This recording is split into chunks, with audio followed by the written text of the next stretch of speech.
What's happening, YouTube? Happy post-Halloween. Today we're going to do something that's kind of a continuation of the 427 RTXGI videos I've been cutting. So if you're not familiar with my channel, I go way back. I'm primarily an Unreal Engine channel. I do plugins, tools, and resources. We have a huge community. Check the link in the description for the Wild Studios Discord if you're a developer and you're on these journeys throughout Unity, Godot, or Unreal Engine. We would love to have you, but let's cut right to the chase, shall we? So if you haven't watched these previous videos, you're going to be kind of out of the loop, but we started with what is RTXGI and DDGI in Unreal Engine 4.27.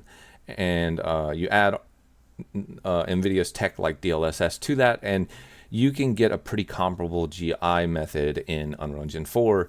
However, you get it at substantially less of a cost in the need to upscale or use more modern GPUs. You can use these on GT. You can have a GI method on a GTX series or AMD cards. To clarify, just because it has RTXGI in the name does not mean that you need an RTX card.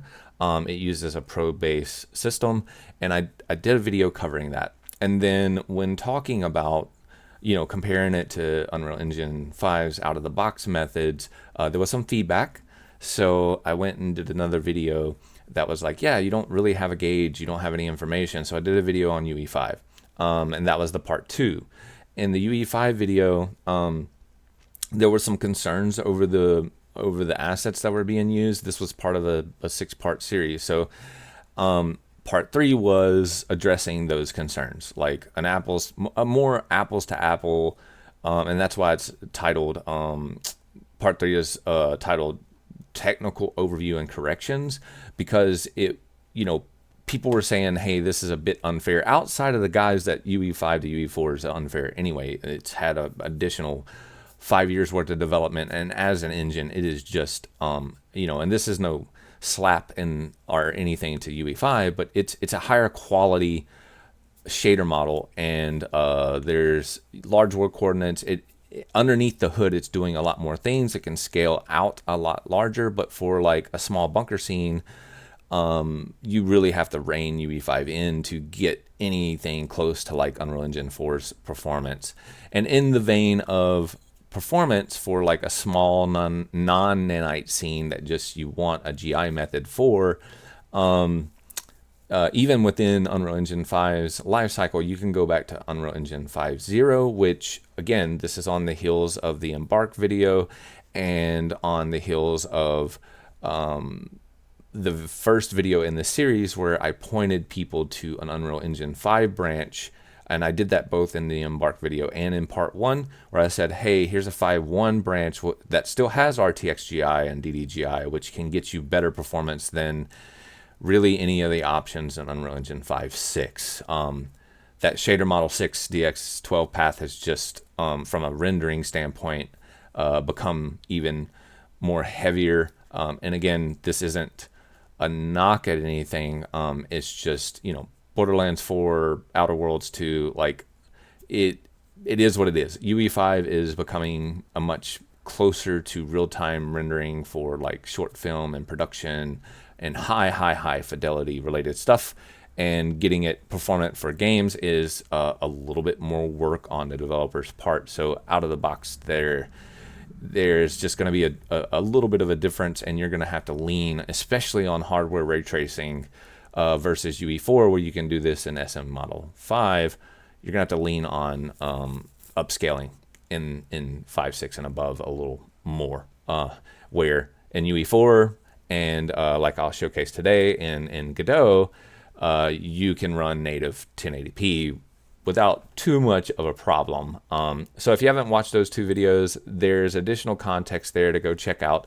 But today, and again, in part 3, I basically transform per transform, light value per light value, compared UE4 to UE5 without changing any of the scene details, any of the model details, any of the shader. It was DirectX 12 versus DX12. The only difference is UE5 doesn't have shader model 6. So there's a little bit of deductive reasoning that has to be happening there. And I even show the shader complexity graph and the quad overdraw, so you'll have a really complete picture of what those differences are.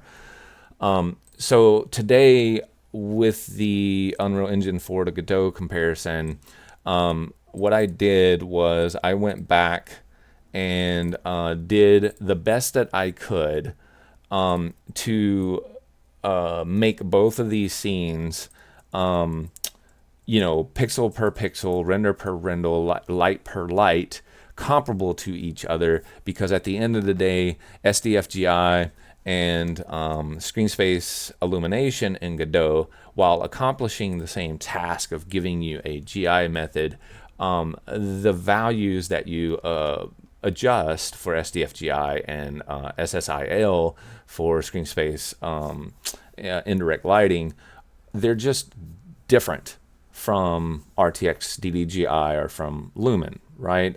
Even in the Lumen landscape, when I was talking about UE4 to UE5, they both accomplished the same task, but you ended up with a much different looking scene in UE4 than you did inside of UE5. And that's just because the GI methods are different. So here you'll see this is without any of the CVARs enabled. This would be just, deferred rendering, but I'm going to go ahead and enable global illumination. So we'll get that going, and now you can see that light is bleeding around these corners and bouncing off of these surfaces in the way that you would expect. And if we come over to Godot and we venture on down, and I get rid of these gizmos for you, so that we can get a more get into a position where we can compare these more reasonably.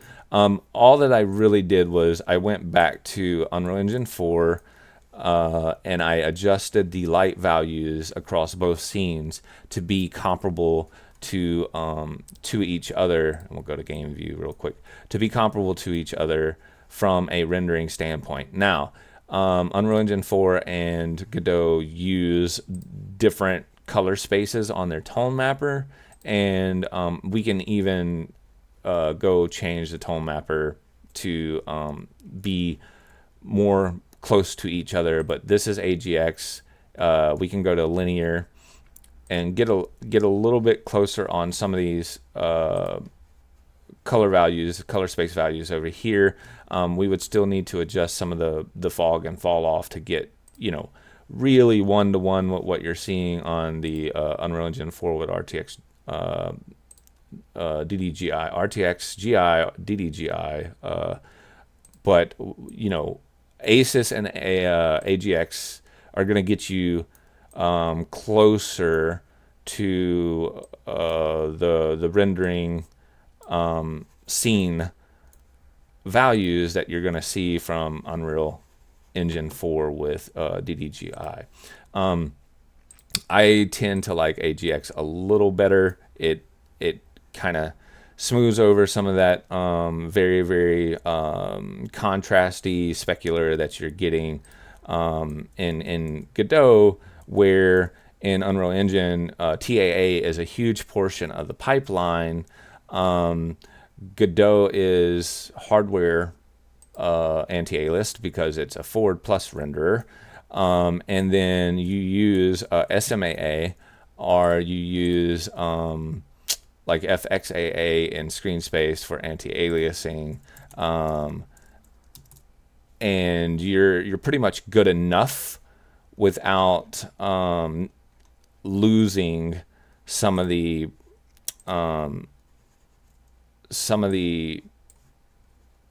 finer specular details that you get in the scene from a forward-based renderer versus traversing a lot of this data through a deferred buffer and kind of smoothing it out in post.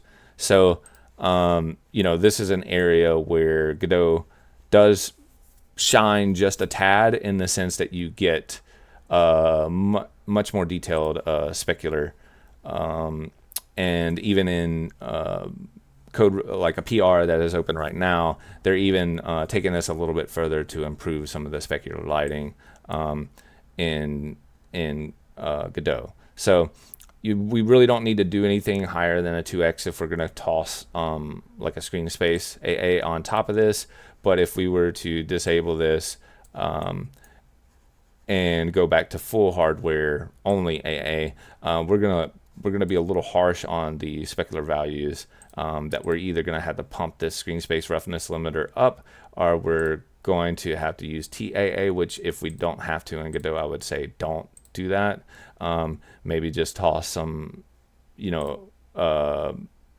FXAA on top of the 2x MSAA and leave it at that to kind of take the edge off of some of these specular values, but still give you like really granular fine detail here.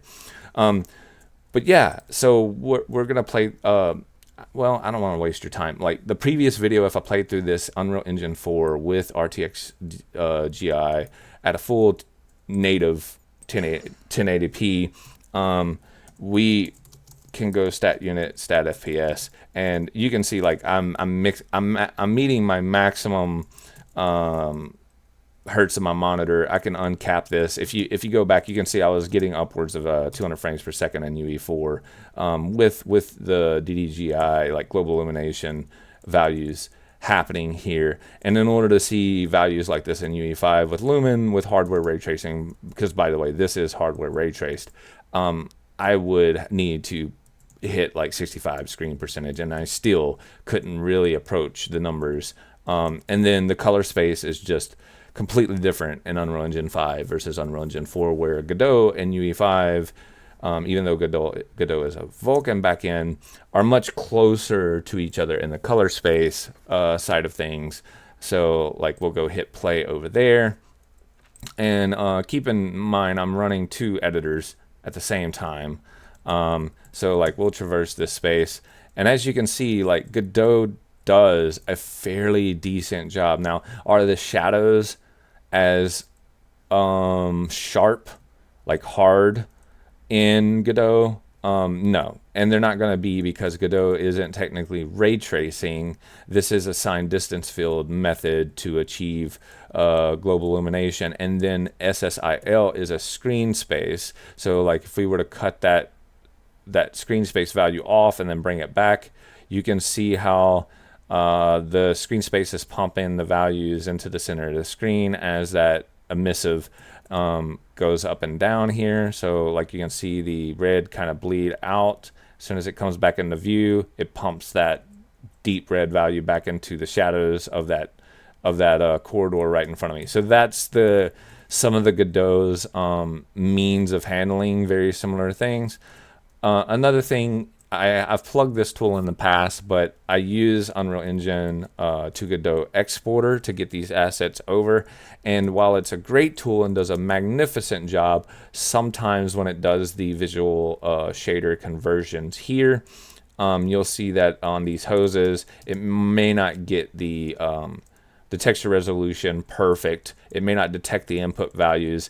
And for something like this hose here, you'll end up with a solid black representation on the texture. And then of course, if you're paying, just so that there's no biases here, and people that are going to be scrutinizing this, you'll notice there's a complete lack of decals anywhere in the scene, and that's because the current version of the Unreal to Godot export tool is having a really hard time with the UV coordinate space of the decal export into Godot from Unreal. But aside from that, the rest of this has been faithfully recreated with bloom values, lighting values, and everything to match as faithfully the ray traced RTX GI and DDGI scene that you see in UE4. And here's the thing.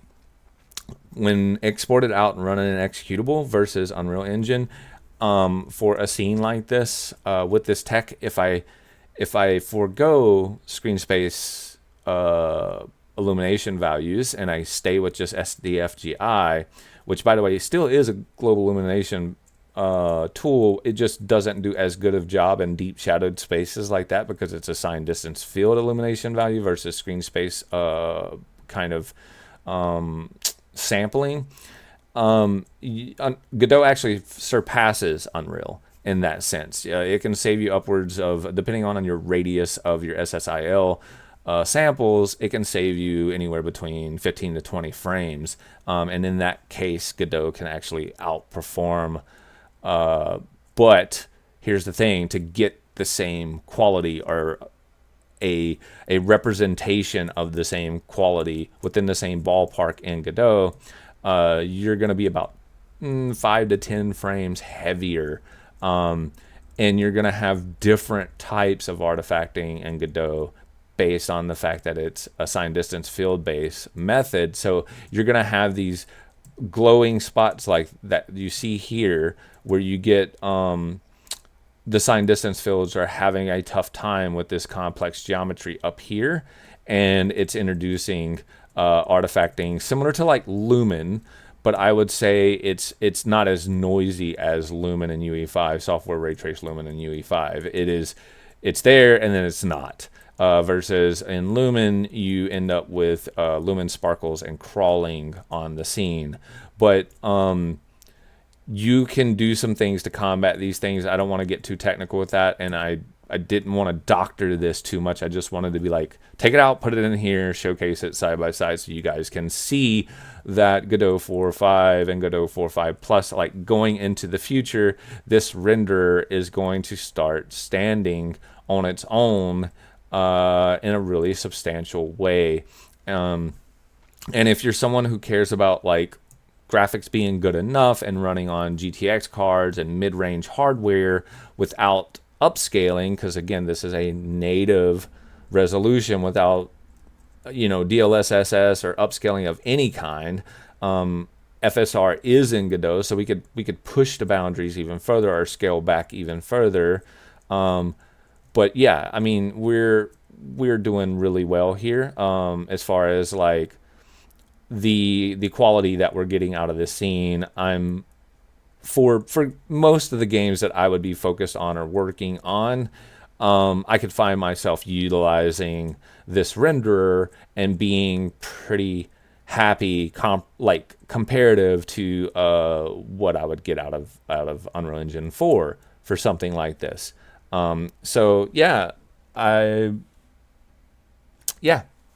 to each their own. Everybody has their own opinions, and I want to say, like, you're at the liberty of having your own opinions. There's a lot to love about Godot, and there's a lot to love about Unreal Engine 4 in and of itself. And I'll walk through this again. We'll go ahead and full screen this, and I'll take the whole tour again. There's a lot to love about Unreal Engine 4 and its workflow. And just so you guys know, let me do this. R.screen percentage, just so you can see that nothing's been doctored here. We are at 100% screen percentage. This is just standard TAA and UE4 with RTXGI running with it. It's just really performant and looks really good. So there's a lot to love here. And I'm not knocking UE5 either. If you go back and look at the previous videos, and I don't want to open this guy up in UE5. I mean, I guess I could. I don't want to chew up too much time. The color space is going to be a lot different in Lumen hardware ray tracing, and of course the performance is going to be a lot different. So like, if you're familiar with Unreal and you're okay working in a traditional LOD workflow and you're not worried about Lumen and Nanite and you want GI, this seems to be the sweet spot for me and the hardware that I'm targeting. And that's just my opinion. It is what it is. But it is grounded in the fact that Unreal Engine 4 is just a lighter overall requirement on hardware for comparable quality. Let's put it that way. That's probably the best way for me to put it. Comparable quality. So we'll exit this, and then we'll hit F11. And yeah, I'll bring these two down, and my PC is probably gonna start screaming at me here soon. With all of these resources open. Yeah, we'll go to the debugger too, and you can see the frame rate is not horrible at all. 189 frames. So like, still, it would have been capped at my monitor refresh rate. So I didn't want to move on to UE5 without showing Godot gets pretty close to hitting 200 frames, even with all the bells and whistles turned on.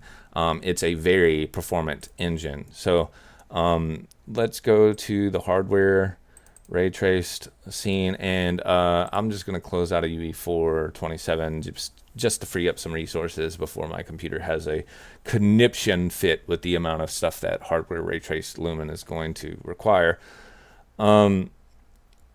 But yeah, the previous videos will show the performance overview between UE4 and UE5.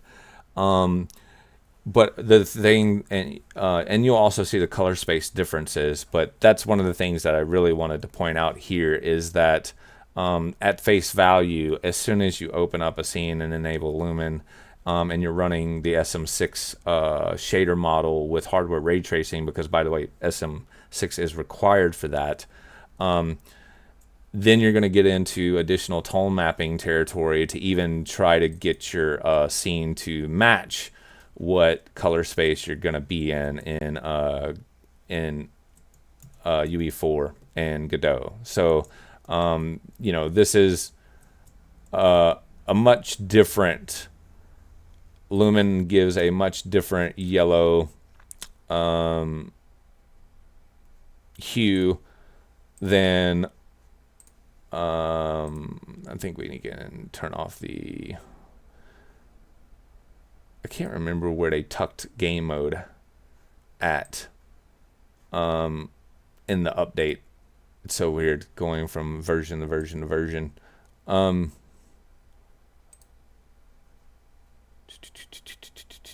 It doesn't really matter. I'm sure I'll find it eventually.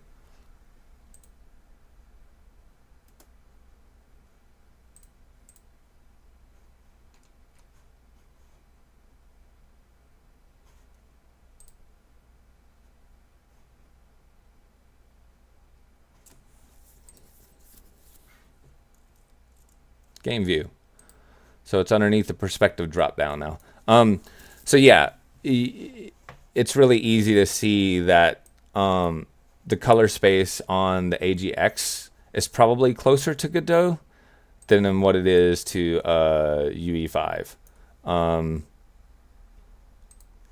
Than what it is to, yeah, between Godot and Lumen UE5, is probably a little closer to than what it is to UE4. But there is, you know, definitely red hue shift changes here and here. Lumen is a much more yellow. It projects much more yellow into the scene on the specular surfaces and certain areas. It's weird. It's almost like if you guys are familiar with like the Beautify shaders, that's the vibe that I'm getting versus Godot. So it, you know, just be aware that your color space is going to be, you have tone mapper options in Godot to get you close to like maybe the color space that you're wanting to be in, and then obviously like SM5 and Unreal Engine 4 is just going to be a little different than these as well. But yeah, Godot does a pretty good job of getting fairly close. The speculars are a little bit more nuanced. And again, Lumen pumps a lot of yellow into the light values versus the white here. And these lighting colors haven't really been adjusted to too much. It's just a color space representation between the two. And then yeah, if I play here just to give you guys you know, for the apples to apples guys, an FPS versus a character being in the scene obviously is going to be a little bit different, but I did have an FPS character at first. But if we stat unit here, keep in mind this you know, this is fully hardware ray traced in UE5, and it's heavy. It is what it is. It's heavy. And this is at 100% screen resolution, and we're able at 1080p to just climb over 60 frames. The previous video would tell you how to walk that cost back and move to software ray trace lumen and move to shadow maps, etc. And try to recoup some of that cost. But unfortunately, you're just it's even at the end of the day, if you rein everything back on UE5, it's still not going to get you as close to like the performance you could get with the same quality out of Unreal Engine 4 with the appropriate tooling. I guess that's the best way to articulate that. Anyway, I figured this would be interesting for you guys, for me to follow up with this. Hit that like and subscribe button if you haven't already considered joining the Wildlife Studio YouTube family. Until next time, guys, happy developing and toodles.